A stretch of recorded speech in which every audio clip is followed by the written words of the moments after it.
Live from Run Your Mouth World Headquarters. First up, why having sex with random jungle people is the newest fad on Instagram. Next up, is Ritalin the cure to childhood long COVID? And why some educators are saying the issue is an awareness among students that AI and robots will be doing all future jobs, so there's no reason for an education anyways. And why some local school boards are asking for curriculum changes to better prepare kids for a lifetime of posting pictures on social media and representing your life as better than it is. Next up, we interview the billionaires looking to live on the islands being evacuated for global warming, and how rich people taking the ancestral homes for changing weather patterns actually helps the poor.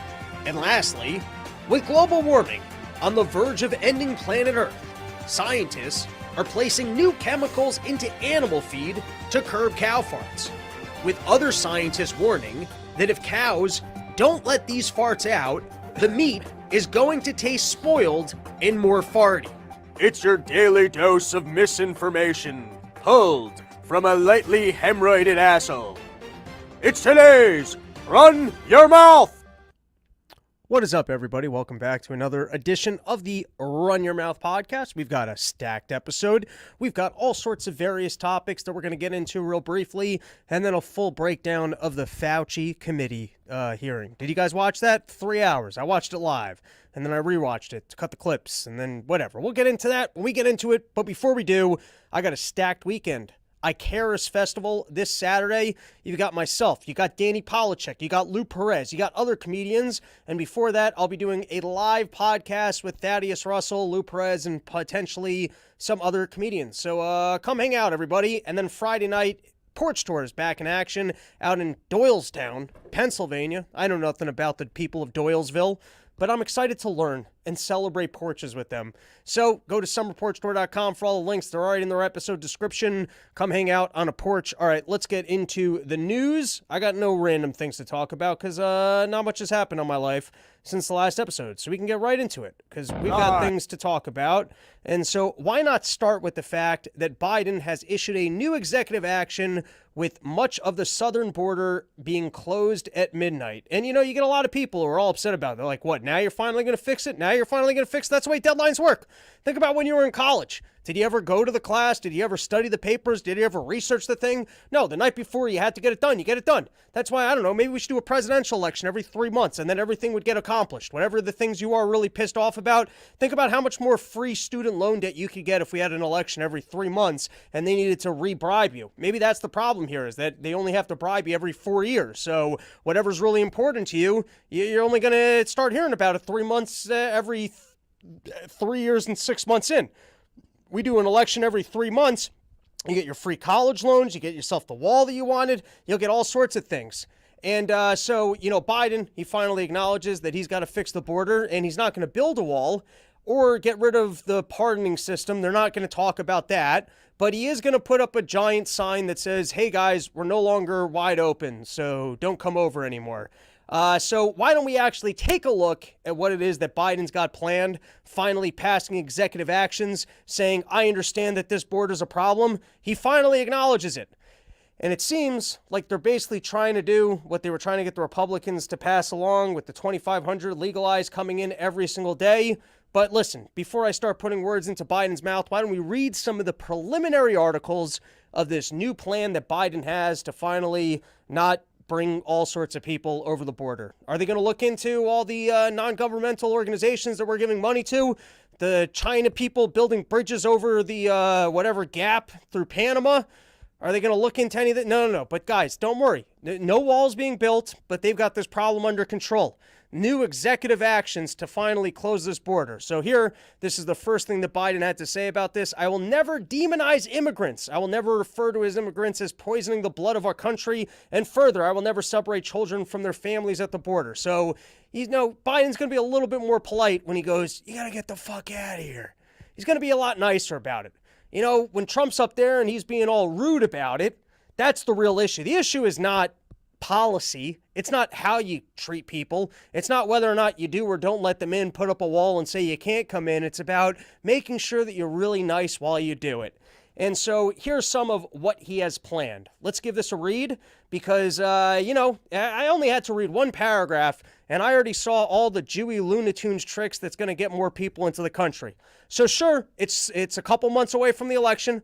Biden's got to pretend like he's ready to fix this whole thing. Not going to build a wall, but magically, or talk about the pardoning system, or talk about the apps that you can set up appointments on, or any of the non-governmental organization. Not going to look at any of that. But he's got this problem solved. And let me tell you, after reading one paragraph, I'm already seeing all the workarounds to get people in. And by the way, if there's Jew lawyers out there that didn't read this paragraph and instantly acknowledge all these workarounds, I'm available for hire. Rob, non-Jew lawyer for hire. Are you an immigrant unsure how you can still get into our country? Well, after reading just one paragraph from a single article, I can tell you exactly how you can still get it done. Let's give this a read. There will be a number of exceptions, including for unaccompanied children. Off the bat, that's an easy one. You just got to pretend like you are a child. Come in with a big old Cosmo Kramer lollipop. Yes, senor, I'm 8 years old, senor. You just got to pretend. If you can somehow shave off your pubes, because they check that at the border, that's the kind of things that they're checking. You just got to pretend like you're an unaccompanied. I cannot find my papa. Oh, Mr. Borderman, I cannot find my papa. And then you're good. If you can play it like you're an unaccompanied child, you're in good standing. And then fine, you might go, listen, I don't have these kind of acting skills that you have. I don't think that that's going to work for me. Don't worry. We got more workarounds here. Some victims of trafficking. So you could just like go over the border and be like, I didn't even want to be here. So they brought me across this border. Migrants facing acute medical emergencies. So you could just like come over and like right out of a movie. You just slice yourself and you walk over to border control with all your blood and guts oozing out. And that's it. Now you're a citizen. Not only are you a citizen, you'll probably get patched up for free. So if you can just come over with some sort of an acute medical problem, you stub your toe, you put a Band-Aid on something. You cannot deport me, Papa. Look, I have a Band-Aid on my injured toe. You cannot deport me. All right, what else we got? Migrants who also have an appointment at a port of entry via Custom and Border Protection smartphone app. Oh, that seems like a big loophole. So you're not getting rid of the app system that lets people make appointments beforehand? Are you putting a limit on that? Everything that I'm reading says 2,500 person limit, and then you're shutting down the border unless you go through the app thing. Is there a limit on the app thing? Because if not, you have not solved this problem. And by the way, this whole conversation is just about asylum. Don't let them pretend like they're just shutting down the border. They're not talking about the pardoning system at all. You know, that system where everything's so overwhelmed, they just do a Holy Mary, God bless, be on your way, and, report back into us. We know that you speak our language and like our laws based on the fact that you just came in illegally. So, just go do whatever it is that you want to do, but just make sure to report back into us at your earliest possible convenience. So I think that's the biggest one right there for all of them. Oh yeah, we're going to, the border thing, no one's coming across illegally unless they check in beforehand and notify us that they're going to be coming across, in which case we'll still roll out the red carpet for them. But there's more workarounds. Don't think that that's the end of the workarounds. What else do we got on our Looney Tunes list of things that you can easily do to still get into our country? Migrants who have an appointment at a port of entry via Custom and Border Protection smartphone apps will still be processed. The Biden administration is currently processing roughly 1,500 immigrants a day at official ports, and the president's actions will not affect his humanitarian parole pathways. Oh yeah, remember that little parole thing that I was just mentioning? Remember how I said that there's been two really big problems about the people being incentivized to come into this country? And one of them is this apparent parole thing where you just parole people. So we're not getting rid of that. This is only, I guess if you were so dumb to not declare yourself on the app and show up at the border and then try and declare, I think the word was amnesty. Is that the word I'm looking for? I don't know. But there was one other workaround that I had here, which I think I skipped over. This was the other one. Or imminent threats to their safety, which this is the funnest one. You get someone to pretend chase you over the border, and then you stand there with the gun, fire it up in the air and go, I don't want to see you come back over this border. You get one of your friends to dress up like he's in the cartel, and he chases you across the border, and then he stands on the other side and goes, and don't you dare come back into Mexico, and then you get a free pass. So for anyone that actually believed that Joe Biden was taking care of this immigration problem, that we were 6 months away from the election, and suddenly he realized, Buster, I'll take care of this. Nope. He got every workaround in the book so he can still cross into this thing, and he'll finally say, listen, I tried to work with those Republicans. I tried to get the necessary legislation. They refused to work with me, and since I care so much, I signed an executive order to fix this problem, and it no longer is a problem. But don't look any of the fine print that basically lets everyone continue doing what they were doing. All right, and let's look more into, and this is just day one of this information. This is just the preliminary, the short paragraphs that are already leaking the simple workarounds that will continue to keep our border wide open with open invitations for whoever wants to come in. This is from The Hill. What the order does. The core of the new policy is the ability to refuse entry to most foreign nationals across the border without prior authorization. Meaning, as long as you just go onto the app and let them know that you're coming first. They're like my grandma. They don't want you just showing up at the house. You're invited. You can stop by. They love to have you visit. Just don't do it unannounced. Just give them a warning. Make sure that they're not in the bathroom. It's simple policy. It's just courtesy. Don't just show up at our border. Just go into the app. Let us know you're going to come. For the purpose of immigration law, a foreign national enters the United States when they lawfully admitted by a U.S. official. The new policy will prevent border officials from admitting new amnesty. Why did I use that word? I meant asylum. All right, next one. This is another example of the BS of this new rule. When it does, U.S. border officials will stop implementing credible fear interviews for asylum claims and work to quickly expel foreign nationals who've crossed the border between ports of entry. Migrants who are expelled under the order will receive a minimum of 5-year bar on re-entry to the United States and potentially be criminally prosecuted.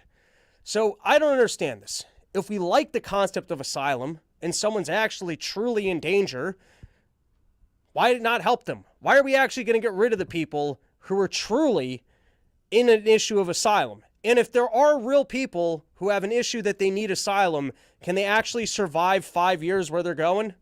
So you're going to kick them out for 5 years, and then if 5 years later they come back to try and redeclare asylum, isn't the fact that they've survived the 5 years an indication of the fact that they don't actually need asylum? Like, why not actually fix... All right, let's decide that asylum is actually good, and then why not fix who can actually declare for it, as opposed to having this current system where we go, asylum's really important, but if too many other people declared for it, no help for you, but if you can survive 5 years, maybe we'll let you come back in. All right, and then we got a couple more articles to highlight this, and then I see comments are running wild. People are very engaged on this. We'll read your comments. Give me a second. The border is not a political issue to be weaponized. This was Biden on NBC News, and this is my favorite. This is my favorite. Guys, let's not look at any of my other failures when deciding who should be making decisions for the country. Let's not politicize. I mean, the process that we have in the democracy is that you guys vote on the things that you want, and then we're trying to implement them or prove that we'd be good at implementing, but let's not politicize that process. You know, the exact thing that we do to decide who should run, let's not do that. Isn't that a wild claim? Let's not politicize, like, that's what you do in a democracy. You decide what's important, and whether or not the guy who's running the country is able to implement it. You discuss his inability to implement it, and then you vote on it. It's a wild claim to go, hey guys, I know that we're going to have a whole thing where we elect someone, but let's not look at my failures. Let's not politicize this as part of the exact governmental system that we've been yelling that you're going to undermine. You're going to undermine our democracy if you politicize the exact things that you guys might care about in the election. All right. And then I got one more. Oh, that's the end of that topic. All right, let's take some comments. But before we do, why not a word from one of our loyal sponsors, YoKratom.com, home of the $60 kilo. Only place in the entire world you can get an entire kilo of Kratom for just $60. And here's what's nice about Kratom. It's a legal product. You can just go to their website and buy it. You don't need dirty immigrants to get it over the border for you. All right, let's take some comments. This is a wild chat today. Here we go. Robbie and Dave are all about accountability, yet Robs keeps skirting the question about him and the Gas Digital inflatable love doll. You know what, Runaway Slav? Send me an email, robsnewsroom@gmail.com. I have no issue having you on the show to address any such allegations that you have against me and any such conversation having to do with the Gas Digital inflatable love doll. robsnewsroom@gmail.com. I'm over here. I'm trying to talk about serious politics, and then you're over here just trying to undermine me with these ridiculous, out-of-place conversations that have nothing to do with what we're talking about on the show. But I'm happy to have you on to address such allegations. robsnewsroom@gmail.com. I see you here every single episode. We're right in the heart of a topic. I got ADD, and you're throwing nonsense at me. So email me, robsnewsroom@gmail.com, and I will be happy to have this discussion with you live on the next episode. Big Biz. Sex with jungle people may create a new race. Somebody has done that before, if I remember right. TJ Hawthorne, finally catching a live RYM. I'm waiting for an escort into the swampiest part of DC, like a good escort, like that sex doll that guy keeps talking about, or you got something else planned here? Big Biz, Biden closing the border now is like putting on a condom right after you nut. That's not bad. That it doesn't really help the situation. Unless, yeah, okay. Senior, a lot of creepy sex talk. I'm over here trying to discuss serious policies about whether or not they're trying to take care of the border wall. And the people in the chat, a lot of smut today. We're trying to run a more dignified organization over here. How many people run into a door that says to use the other one? All right, let's take two more and then we're on to the next topic. Runaway Slav, interesting thing about U visa is the only disqualification is if you committed crimes as a Nazi, 1939 to 45, and other groups like, come on, I have no idea what you're talking about. All right, we'll take one more. Brandon M, Love Doll sounds pretty important, to be honest. Maybe switch focus. Mary and Brandon, finally, a live Run Your Mouth aligns with the baby's nap time so I can watch in peace. Yeah, don't wake up the baby. KC, love, we all have ADD. All right, what do we got next?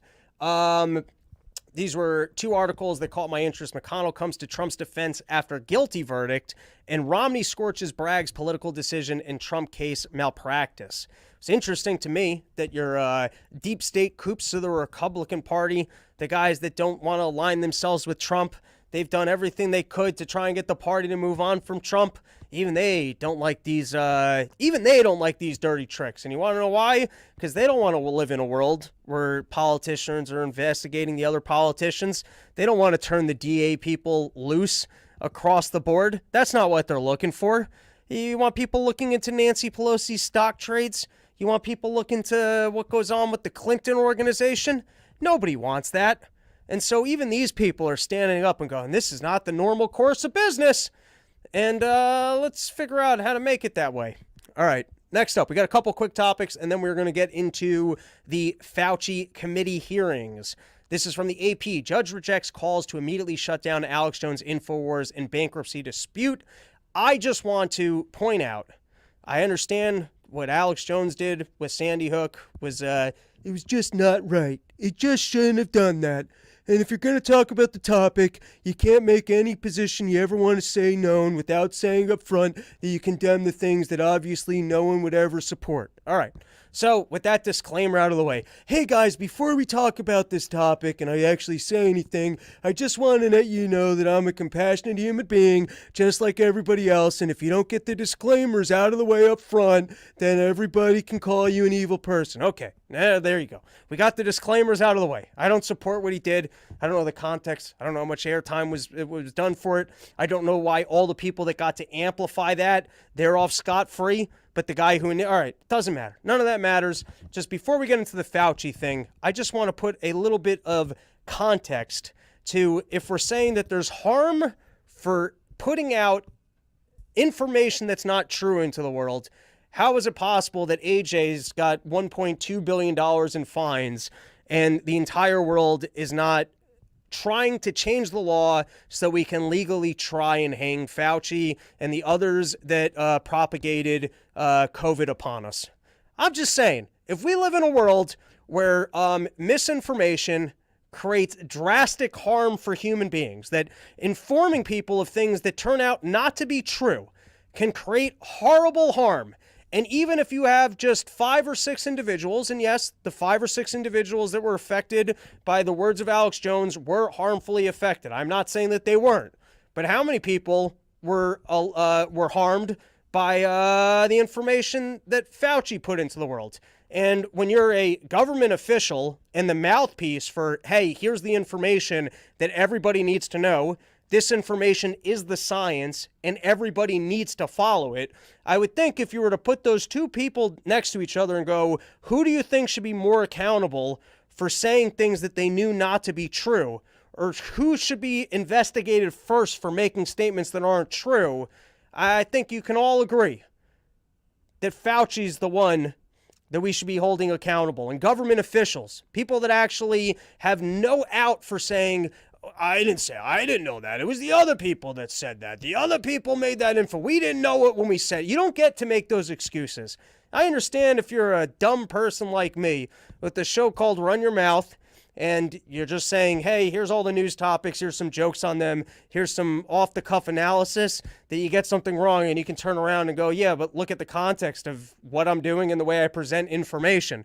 But when you're a government official, and we live in a world where you want to hold people accountable for putting wrong information into the world, how are you possibly prioritizing? And I don't follow Alex Jones's show, but I'm pretty sure he's in the category of conspiracy theorist. How do you prioritize that over statements made by government officials? Or what about the government officials out in Flint, Michigan, who told you that your water was safe? And how many other current scandals do we have going on of people covering up for their friends in private companies and telling you that things that are dangerous for your health are actually good for your health? Who worked on the food pyramid? Who's gotten us all on seed oils and bread? Where are those people? All right, and then one other quick topic. Oh, no. One other quick mention. And then we will get into the actual FAUCI hearings. But this was a recent article. It came out in, I saw it published on both the Zero Hedge and on the New York Post. NIH scientists made $710 million in royalties from drug makers, a fact they tried to hide. And firstly, the $710 million, I believe that figure is, I should reread this article, but I believe this is since 2008, and it's significantly more money than they typically get in royalties from pre-COVID, and $400 million of this alone is from Moderna, of which I remember when Moderna was trying to fight back against the NIH to not have to pay them royalties.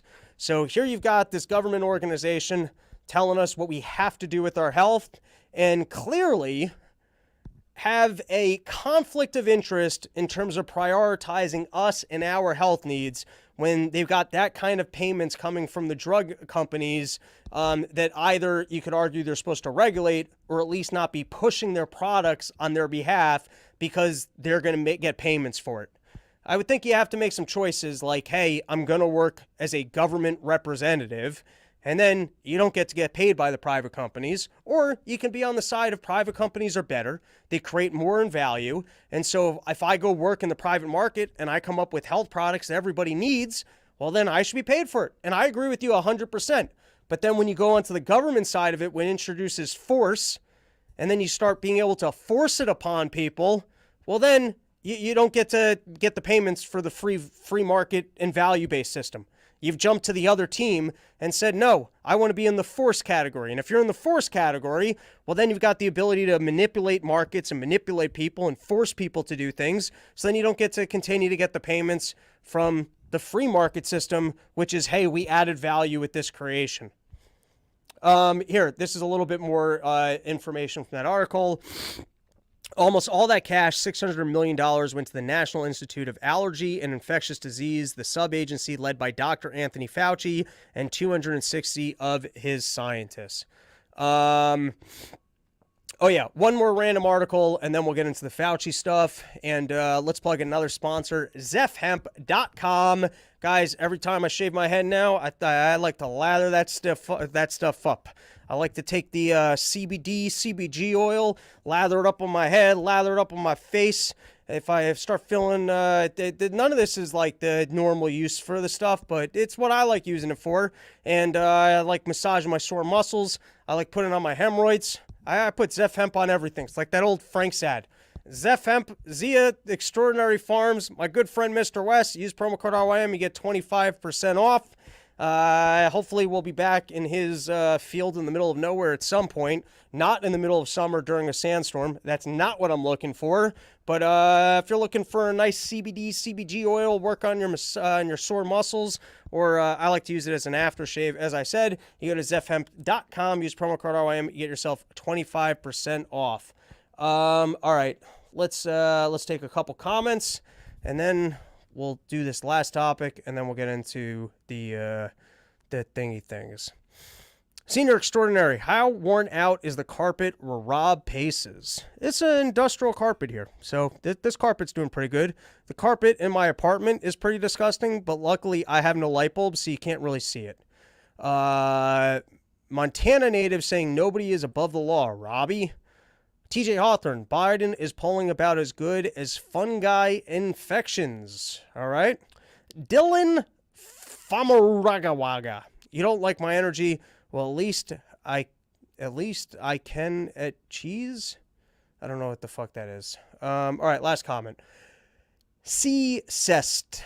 Anyone tired in the way sleep don't fix over all this shit over the last 4 or so years? So tired of the veil being dropped and everyone just ignores all of the broken bits. I can agree with you on that. Okay, this is the last quick random topic, and then we will get into my select clips from the FAUCI hearing. Hunter Biden, he's in court now for having a gun while he was on drugs. Apparently, he lied on a drug form. They found out about that because the pictures that were posted where he's holding the gun by his side, the Secret Service helped him, covered it up, and now he's on trial for it. And I just want to say this is the lamest thing to possibly take down Hunter Biden for. Drugs are cool and guns are cool. And, you know, it's not cool that we live in a world where if you're a cannabis consumer, you're not legally allowed to have your guns. Now, I understand you want to say he was doing more hardcore drugs than cannabis. And just by the picture that he was taking, he clearly was a reckless user of his guns. I'm just saying, let's go after corruption. Taking down politicians for actual corruption is great. Actually investigating the Biden family and finding out, hey, there's a conflict of interest in them supporting this war in Ukraine because their family's making this amount of money, that's great. Finding out that they actually are working with China, any way that you can show that they're actually working not in your interest because of direct profits that they're getting, great. Let's go after actual full-scale corruption all day. Taking down people for these little finicky things that none of us want to be held accountable for, not as cool. It's basically as annoying as taking down Trump for hush money payments.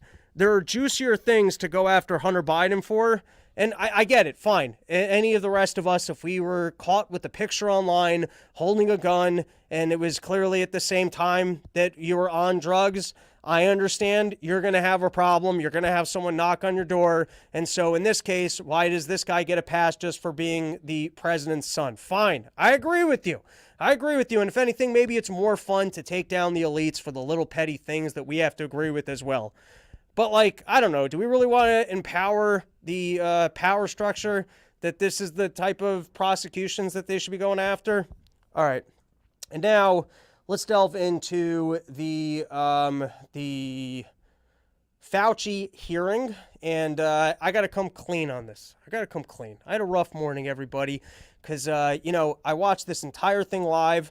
And sadly, when you watch it live, that broadcast goes down. So you can't timestamp things. So I was taking little screenshots of the speakers that I found to be most interesting. Then I went back and I basically went into, because by the way, I do plenty of podcasts. Usually they're not done live. And let me tell you, there's mess ups all the time on videos that are shown that get fixed in post-production. We go live here because it's more fun, and I hate doing post-production. But it does take a fair amount of time to try and line up the clips, and you guys have all been here for tech errors. So I spent 3 full hours watching this thing. I watched all the clips that were making the rounds online. I was chewing on my Zins this morning, having my coffee, lining up all of the specific clips that I wanted to show you guys. And I got to figure out some smoother ways to do this because it feels like it's double work when I watched it and then I'm trying to recut the thing to put it in. That's a pain in the ass. And then I've also noticed trying to get like the exact timestamps so I can keep them closer to like the 30 seconds that I want to show you. Anyways, I lined up every single moment of this thing that I wanted to show you guys. I watched all 3 hours. And there was I'll show you guys because we're going to have to actually go through my slides on this. but there was I don't know why this error happened, but I timestamp everything so it's good to go. And now, or at least previously, if I was pressing play, because it's the same actual link, it was only going to the last thing that I timestamped does. Anyways, we have it here. We're going to watch it. We don't get to watch it full screen, and I'm not going to go back in post-production to redo it, but hopefully we have sound. So the first clip that I want to show you guys is it's amazing how politicized of a topic Fauci seems to be, and that you've got some Republicans showing up and actually grilling Fauci on such things as, what do you mean when you just said this 6 feet rule just kind of sort of appeared? What exactly was the relationship with Dr. Morenz? Why are you guys deleting emails? Did you delete emails?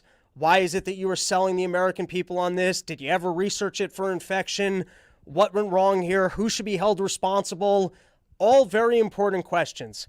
And then for some reason, every single Democrat that gets up there, they basically just go, Fauci, what you did was so incredible, and why anyone would question you. It's even 3 years later, after all the mistakes that they made, for some reason, every Democrat just wants to get up there and use their 5 minutes to lecture people like me as to why we would even suggest that there should be. I mean, does anyone think that the response to COVID at this point was good? That we shouldn't look into it in any capacity? That there's no relevant question for Fauci on what went wrong through the entire process?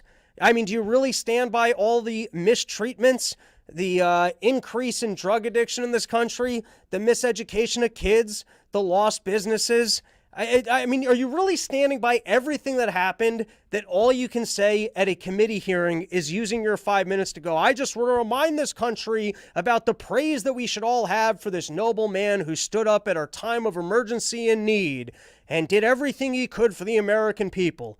And so we're not going to watch all the Democrats. There's no reason to watch them. But here was the first lady that spoke, and just to give you a bit of a flavor, and this already cuts out an hour and a half. You now don't have to watch an hour and a half of this because you can know what every single Democrat did when they had their opportunity to question Fauci about what went on during COVID. Here's how they used their time. It was to praise the man and to once again shame the rest of us for even suggesting that he did anything other than act in the most honorable of fashions, because after all, this is the Lord of Science. Did you guys forget that you're questioning the Lord of Science?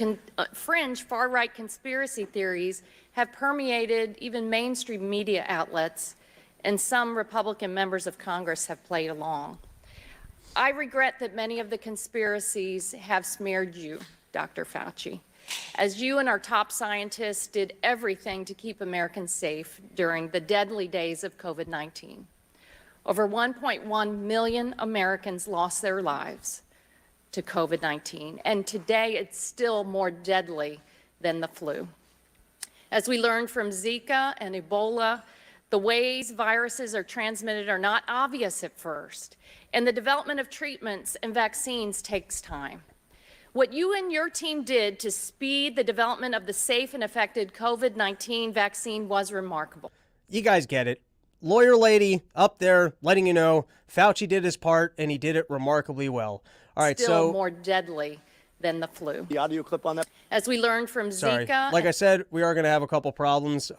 Next timestamp I wanted to take a look at was 2:28. This guy is a doctor, and he criticizes Fauci for his inability to treat patients as he saw fit during the crisis.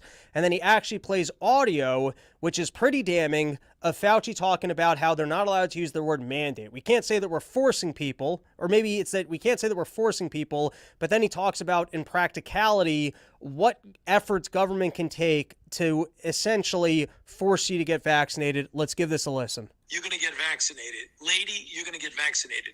Yeah. Big corporations like Amazon and Facebook. I want to pull this back a little bit. Here, we'll go from here. Shifts in the ER. Thousands of patients during that time. And in 2020, I was censored. My medical license was threatened because I disagreed with bureaucrats. Literally taken off the internet as a person who is treating patients with leading-edge technologies, developing theories, but doing my very best, but being censored by the United States government for the first time, stepping in and taking the place of medical professionals as the experts in healthcare. Any dissent surrounding COVID-19 treatments, mask mandates, and any public policy surrounding the pandemic was immediately labeled as anti-science. I watched as public health officials and politicians told my patients what treatment options were best for them, regardless of their comorbidities or their medical history. Despite my education and my training and my experience, my opinions were relegated to conspiracy and misinformation by so-called healthcare experts who had never treated a patient throughout the entire pandemic. All fine points, but This the has been a recording's what's black eye best on about medicine this. and has highlighted Sorry, why I pulled it government back should a little never, bit too far. never insert itself in between patients and their healthcare providers. The American people deserve to make medical decisions through conversations with their physicians rather than politically motivated mandates. Dr. Fauci, did you ever treat a patient for COVID during the pandemic? I was part of a team that was at the NIH that took care. We didn't take care of many of them. Okay, so not hands-on. Got it. Thank you. Why would I be criticized by a bureaucrat for doing my very best as a healthcare? This is a rhetorical question. But why? Why would the government, who's never treated a patient for COVID, you can read all the things you want, but you're not there. You're not seeing patients. You're not watching people die, intubating patients right there with that disease in your face, watching it happen, watching the development of this disease and actually learning from it. But I'm being told by bureaucrats what's right and wrong. And what's funny is everything I was censored on, I was proven to be right. Pretty crazy, isn't it?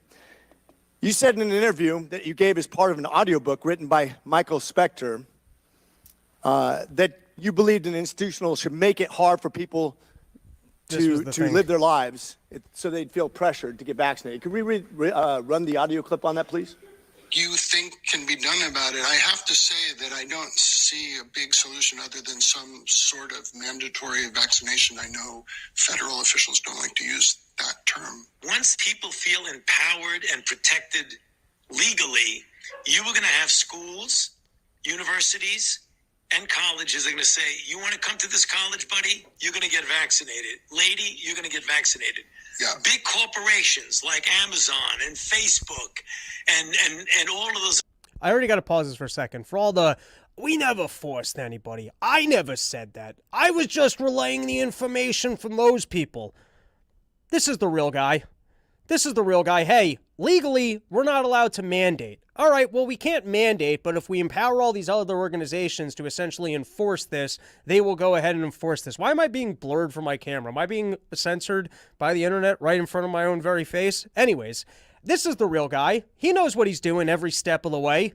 For all of his, we never forced anybody. The entire system is perfectly organized that everyone can point fingers to the other person, go, they said that, we never did this. And you're listening to a lawyer right now explain to you, sure, we can't force anybody, we can't mandate it, but functionally speaking, once we take the following steps, everyone will be coerced into doing so. Let's continue to listen. Others are going to say, you want to work for us, you get vaccinated. And it's been proven that when you make it difficult for people in their lives, they lose their ideological bullshit and they get vaccinated. Thank you. Are all objections to COVID vaccinations? All right. Let's move on to the next clip that I wanted to play for you guys. But before we do, I do want to address this because this I had two porch store questions. Maybe I should have done this at the top of the show. First is I changed the porch tour stuff to donation based. The reason I did that was because Eventbrite's gotten a little bit crazy with fees. I now have to pay a monthly membership on top of the fact that like they were tacking fees onto the ticket. So I'm just trying to save you guys the ticket fees. And also we had a lot of people showing up and I don't police the tickets in any capacity. And I didn't want to be putting out buckets to be like, hey guys, if you didn't buy a ticket, if I'd actually charged people for tickets. So I just changed it back to the donation base so that you guys can save a couple bucks on the fees, and also so that we could let people know if you didn't buy a ticket, you can kick in some cash to try and cover hotels and whatnot. I'm probably going to change it back to just the ticket price because honestly, the $3 I'm saving you people on the fees is probably not worth the confusion. All right, anyways, you can buy a ticket for as many people as you want for whatever price you want. I recommend the donation at $20. If you want to spend more to support the tour, please do. if you're poor as shit and you can only buy a $10 ticket, you're welcome to do so as well. Nobody's checking tickets at the door. I'm not lining up names. I don't know who. If you buy a ticket for $1,000 or $1, I won't know who you are or how you got. It doesn't matter to me. Come out, come enjoy Porches. Anyways, when you're purchasing tickets, I made an option after you purchase to let me know how many people there are so I can keep a head count for the host. Once again, I have to go through all the links at some point and switch it back so that this is not as complicated. I'm just trying to be a nice person, but sometimes you overthink things and I guess you make it too complicated. But anyways, short, easy story. If you want to get 3 tickets for $60, you just make a donation for $60 and it's fine. All right, that's the first thing. Secondly, I see a question here. Please, off the bat, I know your children are not pets. Don't bring your dogs to Porch Store. It gets annoying. I know you think that everyone loves your dog, that your dog's the most cutest and most precious thing in the entire world. It's annoying when dogs are running around or barking during Porch Store. So as far as I'm concerned, because I always get in the, hey, can I bring my dog? Just, I'd rather you didn't. Like, I don't like, I hate having to, like, be dad and tell people what to do or not to do. I don't know how big people's lawns are. I can just tell you in the past, your dog's annoying at Porch Store. Also, I see this question here. Kids? Probably not. I mean, if they're over the age of 16, I'm not checking IDs, but I'm a very filthy comic, and I wouldn't want to bring my 13-year-old to see me. 16 or 17, like that's already, like, that's fine if you're a cool parent and you got a cool kid, but I wouldn't recommend bringing younger kids to Porch Store. We're adults smoking weed and drinking beers in the backyard. All right, more clips. And then I'm never making another announcement about Porch Store. It's just fun. Just come out, watch the show, drink some beers. I hate being dad and having to make those. All right. Anyways, next clip. Here we go. Timestamp 118.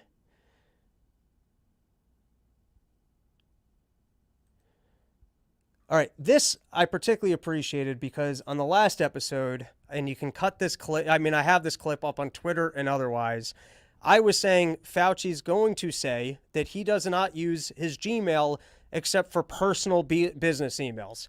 And I was just making the joke, there's no concept of personal business emails. You're either doing your work stuff, in which case you got to use your work email, or you're sending an email to your niece about her wedding, her this, her that. You're sending little articles to your friends. There's a clear distinction between your personal emails and your business emails. And now, obviously, Fauci's in a bit of an issue that you got this Dr. Morenz person saying that they know how to delete stuff and that they're communicating through their Gmails. And so naturally, you're going to have to ask Fauci, hey, are you using other emails? And so I was making the joke, watch, he's going to say, I only use that for personal business emails. And I was pretty damn close to the lie he concocted. Here, you can hear it directly from him, and then I'll give some commentary. But because you're dealing with something that needs to be modified because it's a moving target. Zika was a moving target. COVID was a staff for your minority report. And if it's not already submitted for the record, I'd like to ask unanimous just competence. A little bit behind where I want to be. Hold on. Here we go. There were officials at NIH that deleted government records, they deleted they used personal information, personal emails to communicate and circumvent freedom of information laws. So I just had a couple questions about that. Dr. Fauci, did you delete any emails or records related to the Wuhan lab or the origins of the virus? No, I did not. Okay.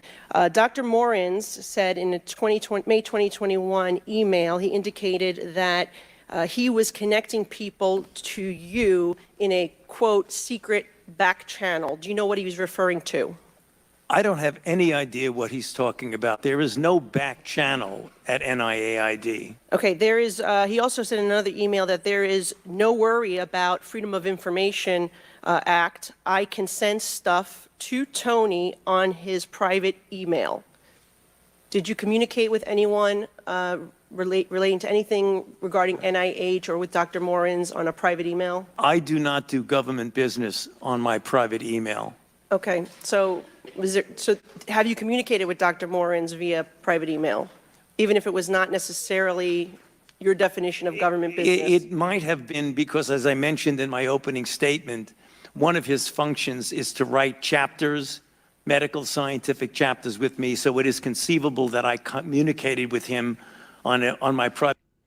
That's odd. So one of his functions, you mean part of his job is to write chapters with you? And so as part of his job, he's sending emails to your personal email? So, in other words, personal business emails? Are you saying he was sending personal business emails? Part of his job is writing chapters for you on medical journals.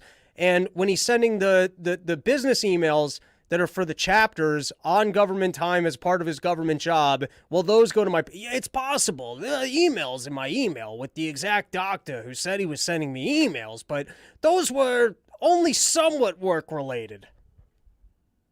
Private email when we were writing a chapter, and that was not official. What about Peter Daszak? No. Okay. That's for sure a lie, I just by want the to way. clarify Or they for the record, texted because or today used you WhatsApp or testified that you something. did not suppress the lab leak theory, yet in the past you have said, quote, it is a distortion of... All right, we got a couple more clips here. And like I said, I'm saving you guys 3 hours of your life. You don't have to watch the whole thing. All right, what did I have next? This is Scientific chapters with me. So 142.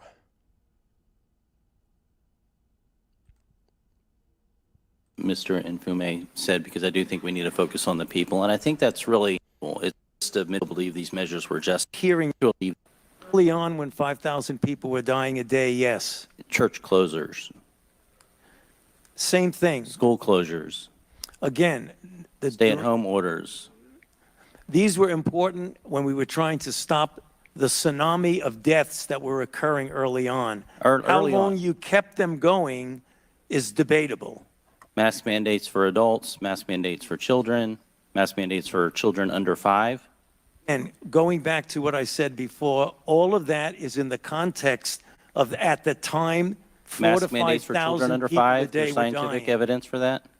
At the time, when we had no idea what we were doing, we decided to try and showcase the fact that you should submit to our authority. We just made things up and then enforced it, because even if there was no evidence that it would work, it might work. And even if it didn't work, it did submit everyone to our authority. And that was the more important thing, was to, keep our funding and our budget and the look going of, we know exactly what we're doing and therefore everyone should listen to us. So instead of like going to your doctor or even doing your own research or trying to find guidance, we wanted to keep up the illusions of that we were the gods of science and we knew everything. So we were just making recommendations, and it was very important that everyone just listen to the recommendations, even if they were totally unfounded, unresearched, or we had no idea what the hell we were saying, because our job was to say things. And then the entire idea of government is, once we say it, people need to enforce that you guys listen to it, because that's the illusion of the way that this thing's going to work. And sure, there might be a better system where you go and have a conversation with your doctor, and maybe your doctor has a better understanding or a different thing, or you can pick which doctor you prefer. But we're not going with that system. We're going with the centralized government authority thing. And so I was the centralized figure. And so we just filled in the gaps and we made things up that we didn't know about. But that's the way that this thing is supposed to work. And then here's him literally saying that was unresearched. Excuse me? Mask mandates for children under 5. There's scientific evidence supporting that. There was no study that did masks on kids before. You couldn't do the study. You had to respond Right. to an epidemic that was killing 4,000 to 5,000 Americans per Vaccine day. mandates for We were winging it. There were 5,000 people a day, and people are looking at me. They're going, "You're making the $900,000 a year. You're supposed to have the guidance." So I told them, "Hey, if you don't do this, your life's going to be over. And if you don't listen to me, you're killing your grandparents, and I'm going to come after you." But we no studies. Who would study that? I never even said that. It came from the CDC. All right, next clip. We got like a couple Time more of these. mask. 153. Is that what I just played? From Pennsylvania for 5 minutes of questions. Thank you, Chairman Wenstrup, for convening this important hearing, and thank you, Dr. Fauci, for testifying. Dr. Fauci, one of the controversial regulations of the pandemic was the 6-foot distancing rule. This rule became an important policy consideration in subsequent regulations. However, you testified recently, and I'm quoting, "This 6-foot rule sort of just appeared."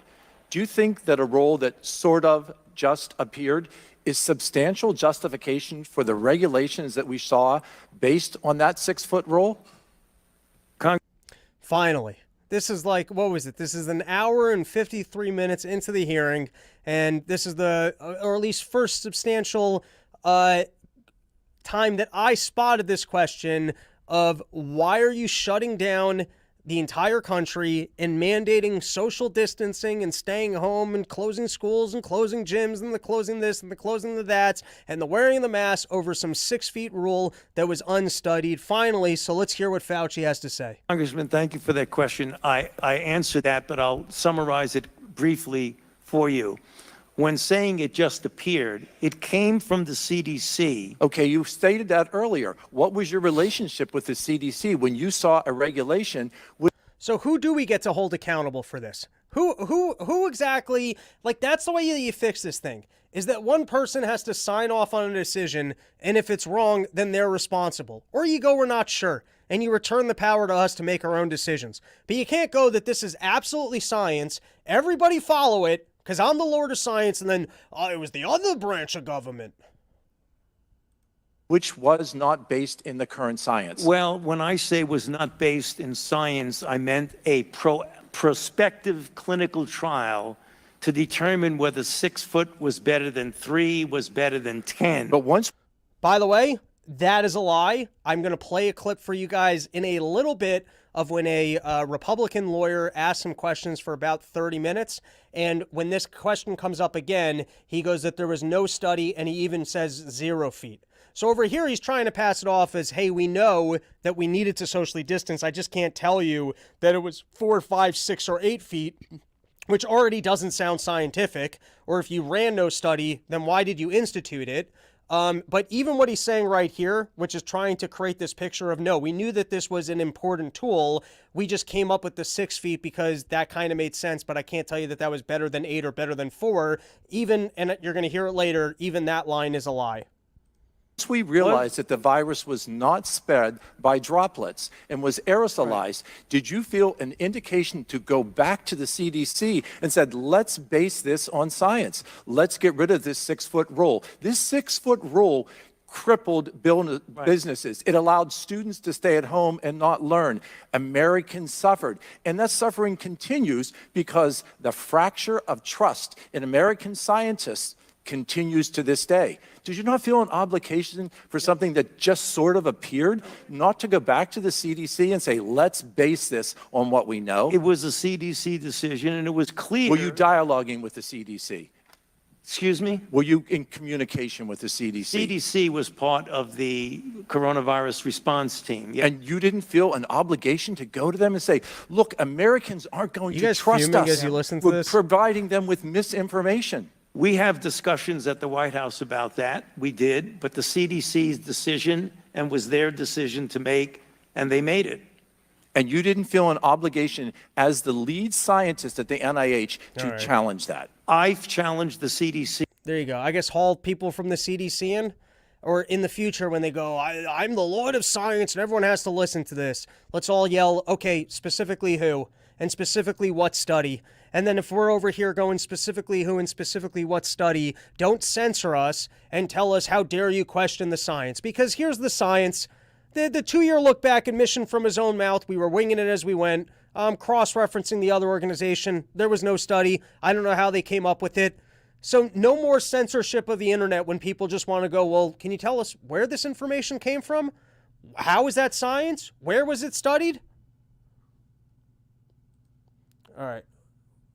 What do we got? We got like 3 more of these juicy moments left. Americans aren't 2:42:02. Oh yeah, this was fun. This was Jim Jordan. He spent about 5 minutes grilling Fauci on the lab leak theory. And I think the end of it is particularly good in that he just kind of loosens the question of, did you make any efforts to try and downplay the lab leak theory? And of course he goes, no. We all know that that's a lie. I mean, talk about just being caught in a lie. Internet sleuths, take this clip and then take what Fauci was saying at the beginning, because now he's trying to do this pivot. He's doing this pivot where I never said that the lab leak was a conspiracy. Just the fact that I went over there and I particularly purchased or was working with those scientists on this particular virus or in any way was responsible or was working with the CIA. No, that's not true. In fact, guys, you want to talk about some of the best work we ever did on the Run Your Mouth podcast? There's 2 moments that really come to mind in terms of shaping the show, and you'd have to go way back in the archives for these. The first is after Charlottesville, there was a rally that was supposed to take place in Boston. And the rally got shut down because they said that it was another example of white nationalism. And nobody in the entire mainstream media talked to the college kid that put that rally together, except for one person, this guy. I'm not in the mainstream media, but I spoke to the guy. He was just a nice little college kid, and he talked about how the internet picked up on the little free speech rally that he was putting together and how it snowballed. And my God, the look that that gave us into the way that news coverage works and the way that they will misrepresent information and just not talk to the core individuals and actually portray what's happening in reality. And to this, I always look back on that incident and I'm like, how do I actually do like more real journalism, talk to the people? Because it was such a fascinating insight. The next one was 2 weeks before COVID happened. You can find this episode. I was sick in a car in Queens, having a conversation with Sam Parker Sennett, who's a brilliant guy and makes a ton of comments on Twitter that I probably don't agree with. I'd love to have him back on the show, but he was the first person that was censored from the internet because 2 weeks before they shut down the country from COVID, he was on the Run Your Mouth podcast saying, hey, this is going to be a big deal, and this came from a lab. And he was the first person stripped from Twitter. 2 weeks before COVID happened, they were already working to censor the internet so that you wouldn't know that there was a lab leak theory. And then as COVID progressed and people continued to point to, hey, this lab leak thing, that was a big no-no. All the way up until, I guess, when that narrative changed and Jon Stewart had his incredibly funny joke on the Colbert Show, which was entirely too late, and once it was already acceptable to say those things. The idea that, and I'm sure Fauci will go, it was the other organizations that shut down the internet to make sure that no one was talking about the lab leak. I wasn't, not the lab leak. All right, anyways, here we can have him say, under no uncertain terms, did I ever say that the lab leak was not, there was always a reasonable possibility that it leaked from a lab. It's just when you start talking about the fact that I was partnered with the lab and I made the payments to the lab and that we were doing this kind of research, that's conspiracy. Yes, of course. It was a sub-award to the Wuhan Institute. And who approved that award? Excuse me? And who approved that award? What agency approved that award? National Institute of Allergy and Infectious Diseases. Your agency approved that, right? Yes, it did after. Did that have anything to do with this downplaying of the lab leak theory? No. Nothing to do with it? Nothing. What, do you agree that there was a push to downplay the lab leak theory? Not on my part. Really? Really? Wow. Wow. I think most of the country would find that amazing. I still got 11 seconds. But look at the facts. I've kept an open mind throughout the entire. Internet sleuths. Go. I don't remember his particular statements. I remember how much censorship there was around discussing what seemed like common sense. And then at some point in time, you were just allowed to talk about it. But there you go. Apparently, all the internet censorship that exists around the lab leak theory did not come from Fauci, who always had an open mind about it. Go ahead, roll the clip. Someone insert it right here. The endless parade of him earlier on in COVID, where I'm sure he was refuting that and referring to the actual lab leak as a conspiracy. All right, we got a couple more bombshell clips. I think one of the better ones, which I hope is next, it might not be, is Fauci talking about how these funds are actually signed off on, and that even though his name is on all of these agreements, he should not be the person considered to be responsible for it. I can tell based on the timestamp that I have here that is not the next clip, because the next clip is going to be that GOP lawyer that I was talking about in regards to the 6 feet rule, or it might be a different clip. What we had, the CDC was said that on the basis of their evaluation, a large percentage of the people who that. Sorry. It's a long video. It's hard to get the exact timestamps, which is why I tried to line it all up before the show. But you guys are on board. You get it. All right, here, let's play it from I don't recall, Mitch, if it was ever suggested it was 10 feet, but when I made my explanation of what it was, I was saying that there was no trial that looked at 10 versus 6 versus 3 versus not even worrying about it at all. There you go. Earlier, when he said the 6 and the 8 and the this, that was a lie.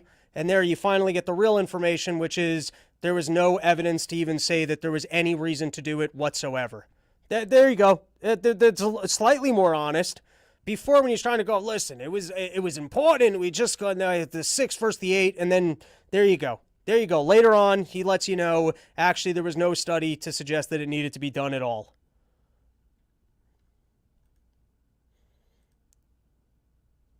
in other words, if you're doing something as official business, you shouldn't use your emails that are your official business. So in order to be compliant with the regulations, you would use a personal email. I appreciate it. I want to ask about some of the public health policies enacted during the pandemic. Dr. Francis Collins, the former NIH director, recently said in an interview, and I'm quoting, you attach an infinite value to stopping the disease and saving a life. You attach a zero value to whether this action... All right. If for some reason you otherwise checked out, listen up, because this comes to the core of the entire COVID response. And I think that this is crucial to hear directly from Fauci. So let's give the next about a minute a play, and then I'll give the breakdown. Actually totally disrupts people's lives, ruins the economy, and has kept many kids out of school in a way that they never quite recovered. Understanding the COVID task force had a lot of voices at the table, is that an accurate description of the public health advisors, and then you could fit in other advisors along the way? Yeah, Mitch, what I believe that Dr. Collins was saying was that we give advice based on pure public health issues.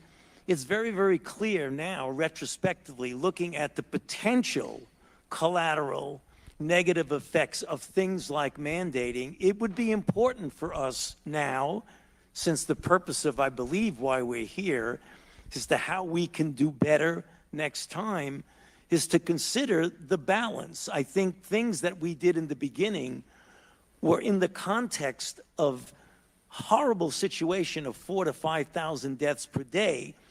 This is called not having any integrity or character. From what I remember at the time, they said, because he said this before, I just make recommendations from a health standpoint. And so,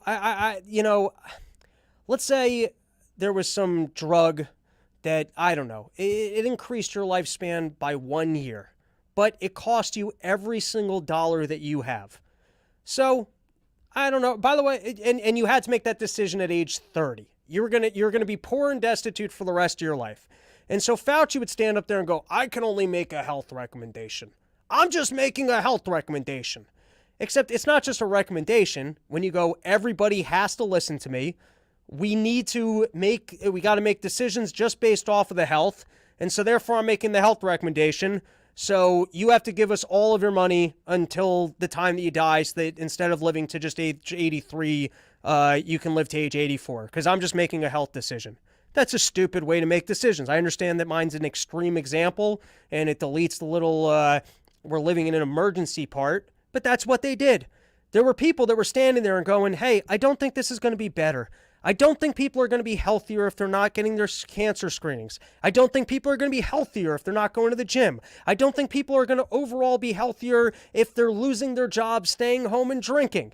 I don't think kids are going to be better off. And there were all of these things where like, hey, don't we have to actually look at the bigger picture here of what shutting down a country is? And at the time he said, no, we all need to listen to the science. We have to do. And you know why? Well, we all know why, because they had a vaccine to sell, or because they loved their authority and control over the country, or they wanted to make sure that the country wasn't doing well so that they could flip over control to the Bidens, or maybe they were hoping for health passports and for us to be living under totalitarian control forever. As to what we all know, this is all lies. You saw an opportunity to take control of the entire country and try and institute major changes upon us, and so you went for it. And at the time, the way you sold it was, hey, it's an emergency, and so you need to listen to the scientists. And now they try and play it off as, or I've seen them try and play it off as, well, I was in the category of the health people, so we were just going to make our recommendations, and then it was for other people. Can you imagine if Trump said, hey, listen, I understand that Fauci's saying that for health reasons we should do this, but we've talked to a panel of experts and realized that it would actually be worse for the nation. He would be yelling, you're killing people, we have to be listening to the science. And now, 3 years later, this is essentially, I messed up. I fucked up. Yeah, I guess we should have thought about these other things. I guess the marginal health improvements of a kid that we never studied whether or not they shouldn't be around other kids was worse than not having them in school. And sure, taking away 2 years of their education, or this guy losing their job, or having a nurse that can't work as a nurse. Yes, all of these things now, 3 years later, we would do it differently. Well, then, I don't know. What kind of... Is there a category of reckless ignorance for government? Is there some sort of negligence that you should be prosecuted for? I mean, I don't believe that this was negligence. You know that this wasn't negligence. We just watched the clip where he's like, I can't mandate it, but I can create laws and parameters where everyone feels like they're forced to do the thing. You knew what you were doing the entire time. But fine, even if you want to just say that this was gross negligence, that you declared that everyone needs to listen to you and that we need to ignore everything else that might be an unintended consequence from bad policy in the name of health, you don't get to turn around 3 years later and just go, oh, geez, I was wrong. Yeah, maybe we should have considered other things. But that doesn't mean that you don't go back and look and say, did everything we do at that point and the duration for which we did it, was that appropriate, and do we need to re-examine? I believe that's what Dr. Collins was referring to, and I agree with him on that. And you got to my next question, that we are here trying to figure out how to do better next time, lose fewer lives next time. Would that be a better... All right, that's it. I think I skipped one clip, so I'll make this My the last understanding clip. from your testimony to us, it says... I don't know why I skipped this or what else I might have skipped, but we're going to make this the last clip for today, and then we'll take some comments, and then once again, my friends, come out to the summer porch tour. That the NIH process for awarding grants is that basically research proposal goes to peer review committee to receive a priority score. Then it goes to an advisory council for NIH personnel. It receives a final, basically the group votes on it, and then eventually it ends up on your desk for signature. Right. Now, you said in that sometimes, if I recall correctly, those grants are often approved in block, in mass, when they're voted on, and then you sign off on them.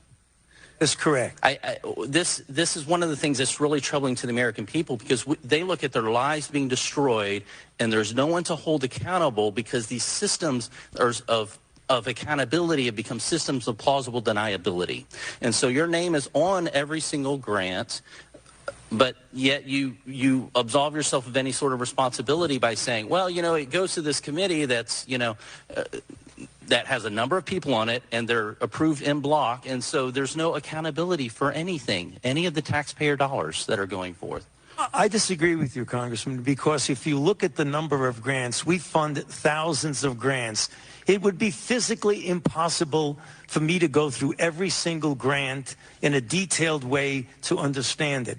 That is true not only for me, but for virtually every institute at the NIH. Then why does your signature go on it? Because somebody has to sign off on it, and you trust the expertise and the competence of the staff that go over it. And what is the mechanism for holding? Gentleman's time has expired.